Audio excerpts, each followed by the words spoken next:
Hello everyone, Vaibhav with the side. So आज हम करने वाले हैं MBOI, जिसकी फुल फॉर्म है बायो में मॉलिक्यूलर बेसिस ऑफ इनहेरिटेंस। ठीक है, इसमें हम लोग पूरा चैप्टर अभी नहीं कर रहे हैं। इसमें हम लोग अभी मेन देख रहे हैं साइंटिस्ट का। ठीक है, सबसे पहले हम लोग करेंगे ट्रांसक्रिप्शन तक अभी। ठीक है, तो सबसे पहले हमारे पास साइंटिस्ट है, ग्रिफिथ एक्सपेरिमेंट करेंगे या फिर ट्रांसफॉर्मिंग प्रिंसिपल। इसको हम बोलते हैं ग्रिफिथ एक्सपेरिमेंट या फिर ट्रांसफॉर्मिंग प्रिंसिपल। इसमें क्या देखते हैं हम, इसमें हमने लिया चूहे को हमने डाला हमारे पास। इसमें होती है एक बीमारी, जो ग्रिफिथ एक्सपेरिमेंट है उसमें एक बैक्टीरिया है, उससे बीमारी फैलती है स्ट्रेप्टोकोकस निमोनिया।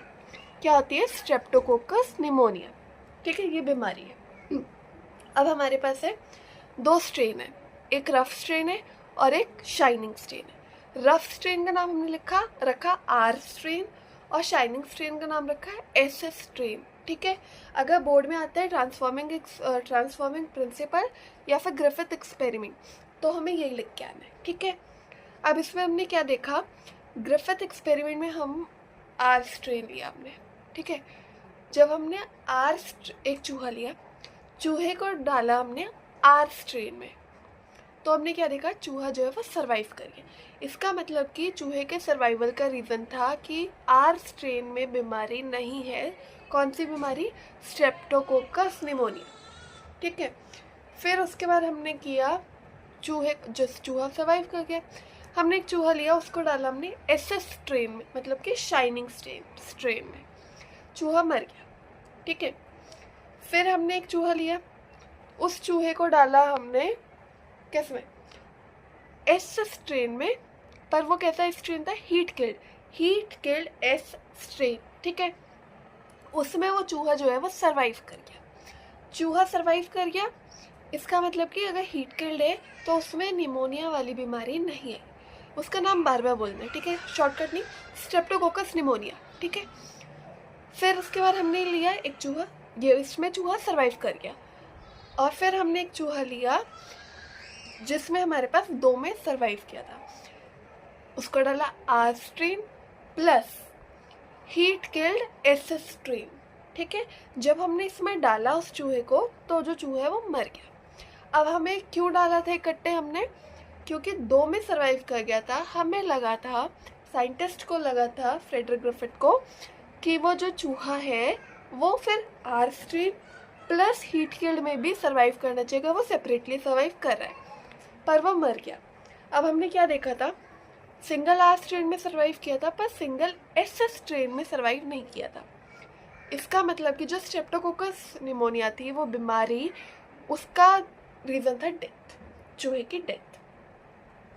हमने चूहा क्यों लिया? चूहे के जो जेनेटिक मटेरियल होता है वो ह्यूमन से रिलेटेबल होता है, एकदम सेम होता है, बस थोड़ा सा डिफरेंस होता है। ओके, पूरा सेम नहीं होता है। तो फिर हमने देखा, जब हमने दोनों को मिक्सचर डाला, आर स्ट्रेन और एस स्ट्रेन का, तो उसमें चूहा क्यों मर गया? क्योंकि जो एस स्ट्रेन की बीमारी थी, स्ट्रेप्टोकोकस निमोनिया, वो थोड़ी बहुत आर स्ट्रेन में भी फैल गई। ठीक है, इस वजह से वो जो चूहा था वो मर गया। ठीक है, इतना हमें लिख के आना है अगर आता है ग्रिफिथ एक्सपेरिमेंट या फिर ट्रांसफॉर्मिंग प्रिंसिपल। ओके, इतना सॉर्टेड। अब इसके बाद आता है biochemical character of transforming principle. इसी का बायोकेमिकल कैरेक्टरिस्टिक। इसमें क्या थे? 3 साइंटिस्ट थे, एक ओसवाल्ड एवरी, फिर कॉलिन मैक्लॉयड। ठीक है, ये वाले नाम याद होने चाहिए क्योंकि इन्हीं के नाम से हमारे पास क्या आते हैं, ये आते हैं क्वेश्चन। ठीक है, सबसे पहले ओसवाल्ड एवरी, फिर कॉलिन मैक्लॉयड और फिर मैकलिन मैकार्टी। ठीक है, इनकी स्पेलिंग अच्छे से देख के जाना क्योंकि मैकार्टी में ज़्यादातर क्या होता है MA लिख देते हैं, पर MC फिर CARTY। Okay, sorted. इसमें क्या किया हमने, चूहा मर गया, डेड चूहे को हमने क्या किया, माइस लिखना है, माउस नहीं माइस, ठीक है। डेड चूहे को हमने क्या किया, एक्सट्रैक्ट लिया और 3 बीकर में डाल दिया, ठीक है। जब हमने 3 बीकर में डाला, उन बीकर में क्या डाला, तीनों में आरएनए, डीएनए और प्रोटीन। सबसे पहला जो बीकर लिया उसमें हमने डाला आरएनएस। अब पहले से बीकर में एक्सट्रैक्ट था, आरएनए डीएनए प्रोटीन था, हमने डाल दिया आरएनएस। आरएनएस से क्या हुआ, जो हमारे पास आरएनए था वो डाइजेस्ट हो गया। अब उसमें हमारे पास क्या बचा, डीएनए और प्रोटीन। जब हमारे पास डीएनए और प्रोटीन बचा तो हमने देखा वो जो माइस था वो मर गया, ठीक है, माइस मर गया। अब हमने दूसरा बीकर लिया, दूसरे बीकर में भी क्या था, आरएनए डीएनए और प्रोटीन। फिर जब हमने आरएनए डीएनए और प्रोटीन में क्या डाला, प्रोटीएज। हमें इसमें एज लगाना ज़रूरी है। हमने डाल दिया प्रोटीएज। प्रोटीएज से प्रोटीन था वो डाइजेस्ट हो गया, हमारे पास क्या बचा, आरएनए और डीएनए। पर चूहा फिर भी नहीं बचा, चूहा मर गया। इसका मतलब हमने देखा आरएनए नहीं है तो चूहा मर रहा है, डीएनए नहीं है मतलब प्रोटीन नहीं है तो चूहा मर रहा है। अब हमने देखा तीसरे बीकर में हमने डाला आरएनए डीएनए प्रोटीन में डीएनएस। डीएनएस डालने से क्या हुआ, डीएनए डाइजेस्ट हो गया। डीएनए के डाइजेस्ट होने से क्या देखा हमने, डीएनए नहीं है, अब हमें बचा आरएनए और प्रोटीन, चूहा बच गया, ठीक है। जब हमारे पास 2 में मरा था, आरएनए की कमी से और प्रोटीन की कमी से, है ना, तो अब हमें क्लियर हो गया था कि डीएनए में बच सकता है। जब हमने देखा तो डीएनए में बच गया था। इसका मतलब कि डीएनए जो था उसमें क्या पाया गया, डीएनए एक जेनेटिक मटेरियल है, ठीक है। अब फिर इसके बाद आते हैं, पर पता है इसमें क्या दिक्कत आई, इसमें ये लोग प्रूव नहीं कर पाए थे कि डीएनए एक जेनेटिक मटेरियल है। ये तीनों साइंटिस्ट प्रूव नहीं कर पाए थे डीएनए एक जेनेटिक मटेरियल है, लोगों ने माना नहीं, इसलिए आगे आना पड़ा हर्शी एंड मार्था चेज को। इन्होंने सेम किया, इन्होंने लिया बैक्टीरियोफेज। बैक्टीरियोफेज क्या होता है, वायरस, ठीक है। जब इन्होंने वायरस जो होता है वो ईट करता है बैक्टीरिया को, बैक्टीरियोफेज मतलब कि बैक्टीरिया को खाने वाला। बैक्टीरिया को कौन खाता है, वायरस, ठीक है। एक वायरस लिया। प्रोटीन होता है इसमें S35 और डीएनए होता है P32। S मतलब सल्फर और P मतलब फास्फोरस, ठीक है। अब बैक्टीरिया लिए 2, कौन कौन से, सल्फर 35 प्रोटीन और डीएनए फास्फोरस 32, ओके। अब इसमें आया ई कोलाई, ठीक है, इन्फेक्शन ई कोलाई दोनों में आया, ठीक है, ऐसे। फिर उसके बाद नीचे जो है उसमें वायरस आ गया, बैक्टीरियोफेज वायरस आया ई कोलाई के ऊपर। इसको क्या कहते हैं, ब्लेंडिंग, कि इन्फेक्शन के ऊपर आके बैठ गया वायरस, ठीक है। फिर हमने देखा अब क्या करेंगे, सेंट्रीफ्यूज। उससे क्या होगा, जब दोनों में इन्फेक्शन आके बैठ गया तो बैक्टीरिया जो है वो नीचे हो गया, है ना। एक बीकर है, बैक्टीरिया नीचे बैठ गया और ऊपर सल्फर तैर गया, सल्फर 35 वाले में, ठीक है। जो ऊपर रह जाता है उसको क्या कहते हैं, सुपरनेटेड, और जो नीचे बैठ गया बैक्टीरिया वो क्या हो, पैलेट। ऐसे ही जब हमने देखा P32 में डीएनए वाला है ना, उसमें हमने क्या देखा, हमारे पास बैक्टीरिया भी था और फास्फोरस। इसमें फास्फोरस जैसे था वो नीचे बैठ गया, पैलेट होता है नीचे वाला, और सल्फर में सल्फर ऊपर बैठ गया तो वो हो गया सुपरनेटेड, ठीक है। फास्फोरस नीचे बैठ गया डीएनए वाले में P32, ठीक है। फिर उसके बाद यही थे, इससे इन लोगों ने प्रूव कर दिया कि जो डीएनए है वो ऊपर रह गया था, इसका मतलब कि डीएनए एक जेनेटिक मटेरियल है। साथ ही में हमसे क्या पूछा जाता है, डीएनए और आरएनए में स्टेबल जो होता है वो कौन होता है, डीएनए, ठीक है। डीएनए ज़्यादा स्टेबल होता है। डीएनए आरएनए के डिफरेंसेस देख लेते हैं। डीएनए जो होता है वो डबल हेलिकल होता है और जो आरएनए होता है वो सिंगल हेलिकल होता है। फिर उसके बाद आता है डीएनए में जो होता है वो ATGC होता है, एडेनिन, थाइमिन, ग्वानिन और साइटोसिन, ठीक है। और जो अपने पास आरएनए होता है उसमें क्या होता है, एडेनिन, यूरेसिल, ग्वानिन और साइटोसिन। थाइमिन की जगह यूरेसिल आ जाता है। ओके, और डीएनए जो होता है वो स्टेबल होता है, चाहे पीएच बढ़ाओ घटाओ या फिर टेम्परेचर हिलाने पे। और आरएनए में पीएच जो होता है, आरएनए में जो होता है स्टेबल नहीं होता है आरएनए। पीएच अगर बढ़ाएंगे घटाएंगे या फिर टेम्परेचर, तो आरएनए भी बढ़ेगा घटेगा। ठीक है। फिर उसके बाद और कौन से क्वेश्चन आ सकते हैं? आरएनए जो मैंने कहा था, I think I didn't told you, RNA देखो, डीएनए ज़्यादातर हमारे पास क्या होता है, जेनेटिक मटेरियल। ठीक है, डीएनए जेनेटिक मटेरियल होता है, लेकिन कुछ वायरसेस में आरएनए भी जेनेटिक मटेरियल होता है, लेकिन ज़्यादातर RNA you act as an messenger, लेकिन हम लोग डीएनए को लेते हैं जेनेटिक। आरएनए कहाँ पे होता है? एनसीईआरटी में 2 एग्जाम्पल दिए। एक तो टोबैको मोज़ेक में आरएनए क्या होता है, DNA genetic material, RNA genetic material, tobacco mosaic में, और एक क्यूबी बैक्टीरियोफेज। ये 2 एग्जाम्पल अपने को दिए हुए हैं एनसीईआरटी में।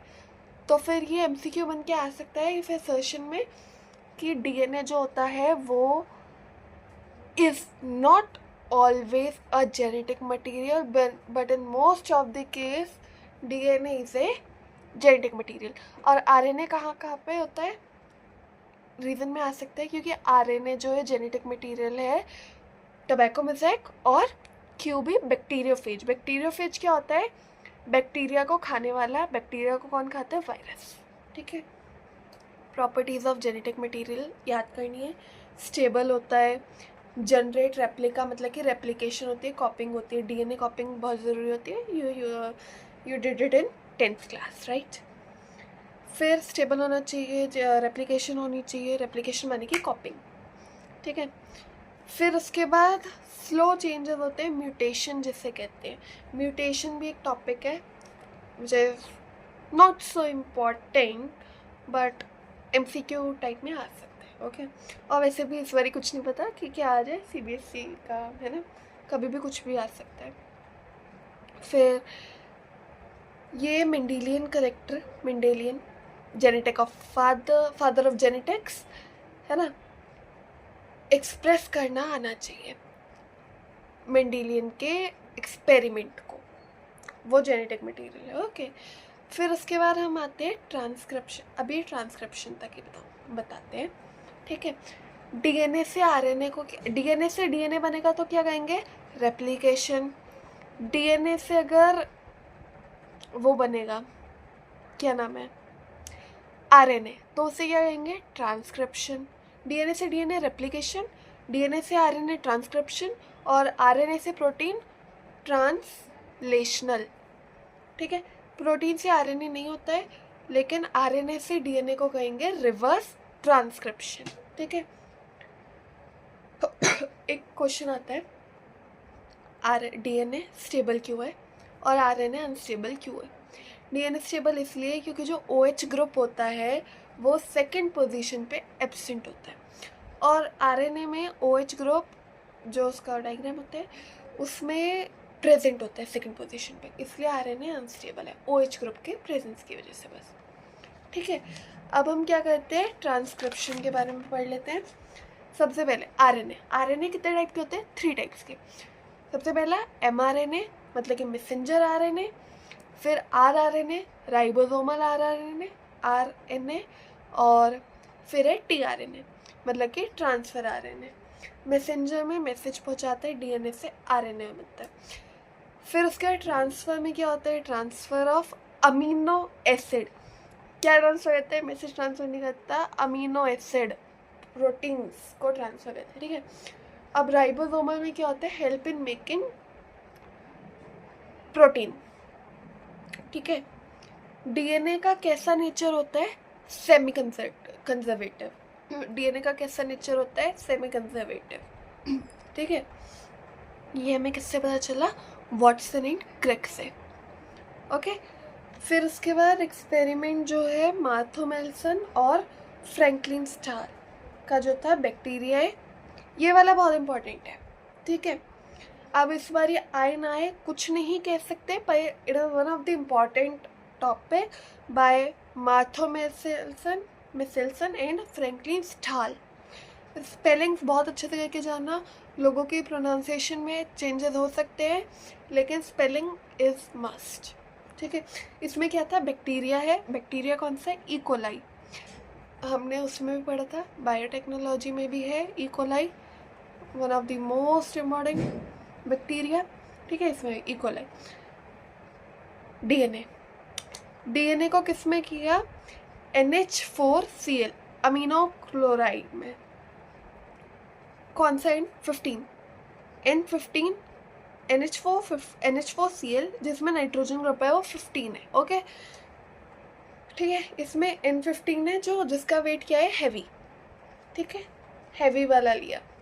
फिर उसके बाद हम आते हैं और एक और लिया जिसमें हमने लिया N14। N14 वाला जो था वो नॉर्मल मीडियम था और N15 वाला हैवी। इसको जब CSCl में डालेंगे तो N15 जो है वो हैवी होने के कारण नीचे बैठ जाएगा, ठीक है। ये एक हैवी है, इसको थोड़ा सा अच्छे से देखना क्योंकि ये जो भी है ये छोटा छोटा है, लास्ट मिनट रिवीजन है कि एक तरह से रिकॉल हो जाए, ठीक है। रेप्लिकेशन को डीएनए टू डीएनए, इसमें क्या इंपॉर्टेंट है, रेप्लिकेशन क्या होता है, डीएनए से डीएनए बनना, है ना। उसमें इसको सेंट्रल डोमा भी कहते हैं, एनसीईआरटी में दिया हुआ है। टोपो आइसोमर होता है, टोपो आइसोमरेज। इसमें क्या होता है, ये प्रिवेंट करता है सुपर कॉइलिंग को, कॉइल नहीं होने देता। ऐसे हेलिकल जो बनते हैं अगर हम उसको खींचेंगे तो फिर जैसे एक रस्सी है मोटी वाली ब्राउन वाली जो होती है ना, वो जब हम उसको ऐसे खींचते हैं तो वो ऐसे से मतलब ऐसे है, वो ऐसे होने लगती है, पर फिर वो ऐसे से हल्की सी रह जाती है। अगर हमने आधी खींची तो थोड़ी सी वो वापस से कॉइल हो जाती है ना। टोपो आइसोमरेज और SSB मतलब कि सिंगल स्ट्रैंडेड बाइंडेड प्रोटीन, ठीक है। ये दोनों क्या करते हैं, प्रिवेंट करते हैं सुपर कॉइलिंग को और रिकॉइलिंग को रिस्पेक्टिवली। टोपो आइसोमरेज सुपर कॉइलिंग को प्रिवेंट करता है और जो SSB है सिंगल स्ट्रैंडेड बाइंडिंग प्रोटीन वो किसको करता है, प्रिवेंट करता है रिकॉइलिंग को। फिर आते हैं डीएनए पॉलीमरेज पे, ये न्यू स्ट्रैंड बनाता है। इसमें सबसे पहले नंबर पे जो होता है वो हेलिकेज होता है जो कि डीएनए को अनबाइंड करता है। उसके बाद आता है प्राइमर। प्राइमर में क्या होता है, बाइंड करता है डीएनए को, जैसे प्राइमर 5 प्राइम टू 3 प्राइम और 3 prime to 5 prime, it is known as primer, ठीक है। सबसे पहले प्रोसेस क्या होता है, हेलिकेज। हेलिकेज क्या करता है, अनबाइंड करता है डीएनए को। उसके बाद आता है टोपो आइसोमर, टोपो आइसोमरेज जो कि प्रिवेंट करता है सुपर कॉइलिंग को। SSB single stranded binding protein, ये पता उसमें आ सकता है, बार बार मैं इसलिए इसकी फुल फॉर्म पे जोर मार रही हूँ, ये असर्शन रीजन और उसमें आ सकता है MCQs में, राइट। तो SSB जो है वो क्या करता है, प्रिवेंट रिकॉइलिंग को। फिर आता है primer 5 prime to 3 prime 3 prime to 5 prime, और फिर आता है डीएनए पॉलीमरेज जिसमें कि नया वाला जो होता है नया स्ट्रेन बन जाता है, न्यू स्ट्रेन बन जाता है, ठीक है। 3 टाइप के डीएनए होते हैं। अभी तक हम क्या पढ़ते आ रहे थे बचपन से, RNA 3 टाइप का होता है ना, लेकिन अब हम क्या बोल रहे हैं, डीएनए 3 टाइप्स के होते हैं। DNA polymerase, DNA polymerase 1, DNA polymerase 2 और डीएनए पॉलीमरेज 3। डीएनए पॉलीमरेज 1 में क्या होता है, ये सेपरेट करता है प्राइमर को, ठीक है, प्राइमर को सेपरेट करता है। फिर डीएनए पॉलीमरेज 2 में क्या होता है, डीएनए की रिपेयर होता है, डीएनए रिपेयर होता है। डीएनए पॉलीमरेज 3 क्या करता है, डीएनए की रेप्लिकेशन। इसको लिख लेना, ठीक है, मॉलिक्यूलर बेसिस से ऐसे ही क्वेश्चन आने की एक्सपेक्टेशन होती है, ठीक है। फिर आते हैं हम लोग ट्रांसक्रिप्शन पे। ट्रांसक्रिप्शन में क्या होता है, formation of RNA from double stranded DNA to perform particular functions. Formation of RNA from double stranded DNA to perform particular functions, ठीक है। DNA से RNA बनता है, ट्रांसक्रिप्शन। इसमें क्या होता है, एक हमने डीएनए स्ट्रैंड लिया, स्ट्रैंड, ठीक है।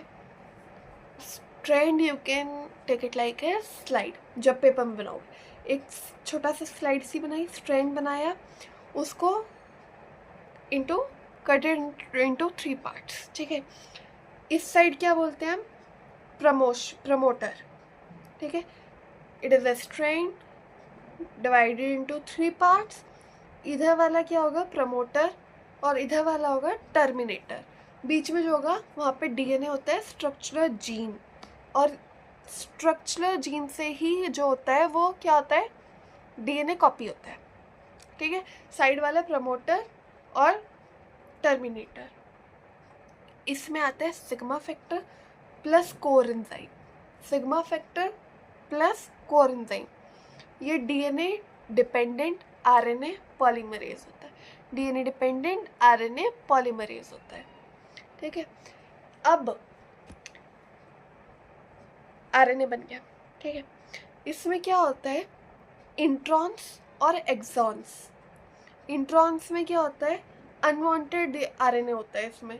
ये आरएनए है, हेलिकल जा रहा है, बीच बीच में ना जैसे एक्सॉन इंट्रॉन ऐसे होते हैं, ठीक है। अब इसमें इंट्रॉन जो है वो अनवांटेड है, उसकी नीड नहीं है, और जो एक्सॉन होता है वो क्या होता है, वांटेड, वो चाहिए, ठीक है। और इसी दो की वजह से आरएनए क्या कहलाता है, एचएनआरएनए, ठीक है। अनस्टेबल सिंगल स्ट्रैंडेड आरएनए जो होता है, इसको कैसे करते हैं, सबसे पहला प्रोसेस होता है कैपिंग। जो single stranded RNA, intron exon ऐसे चलता आ रहा है, ठीक है। कैपिंग होती है और टेलिंग होती है। पहला प्रोसेस होता है कैपिंग, दूसरा प्रोसेस होता है टेलिंग, क्योंकि स्टेबल करना आरएनए को बहुत ज़रूरी है। अगर एक में आरएनए है और वो अनस्टेबल है तो वो तो सब कुछ बदलता जाएगा ना, टेम्परेचर बढ़ेगा घटेगा, पीएच वगैरह, है ना, तो बहुत सी बीमारियाँ हो सकती है। इसलिए आरएनए को स्टेबल करना बहुत ज़रूरी है। पहला प्रोसेस है कैपिंग, दूसरा प्रोसेस है टेलिंग, ठीक है। अब जब हमने ये सब कर दिया तो क्या बनेगा, स्पिलिकोजोन, ठीक है। तो फिर ऐसे ऐसे ना डैश डैश हो जाएंगे, ठीक है। इंट्रॉन्स पे, इंट्रॉन्स की जगह पे ऐसे डैश डैश, उसको क्या बोलेंगे, स्प्लिसिंग, ठीक है। एक सेकेंड ज़रा।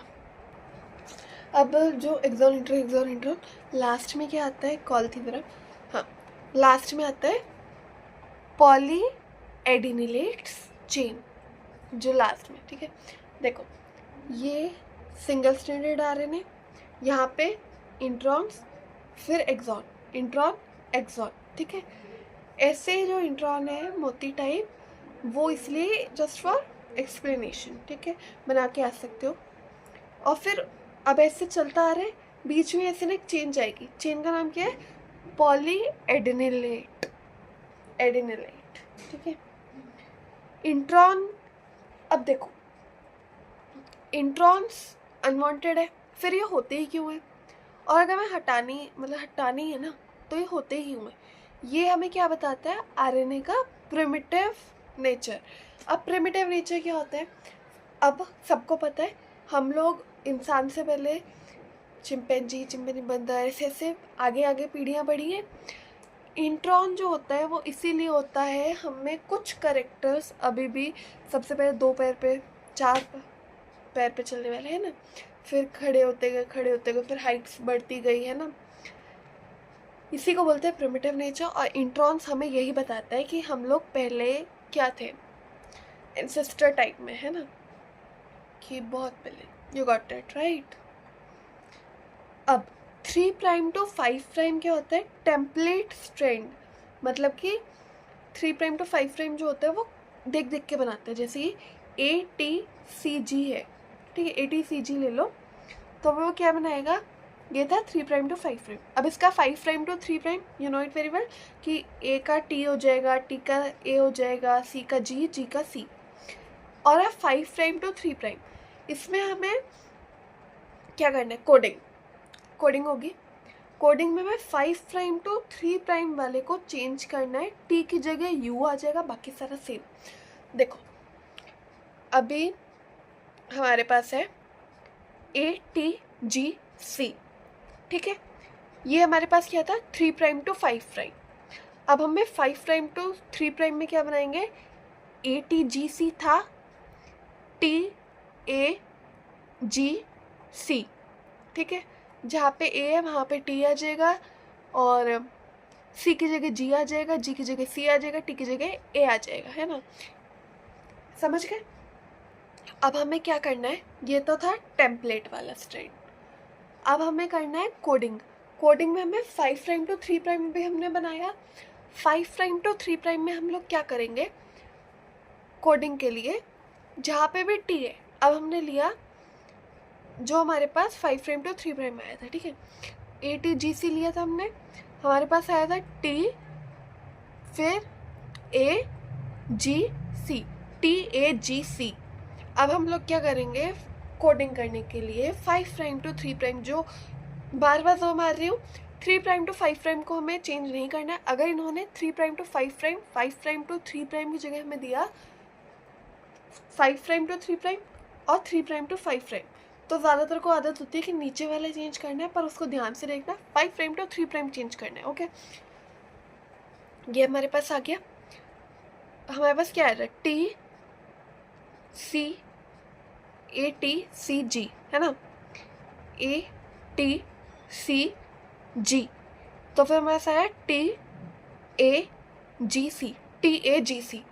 अब हमें इसको पूरा सेम रखना है, बस T की जगह पे U आ जाएगा, UAGC। ये हमारी हो गई कोडिंग।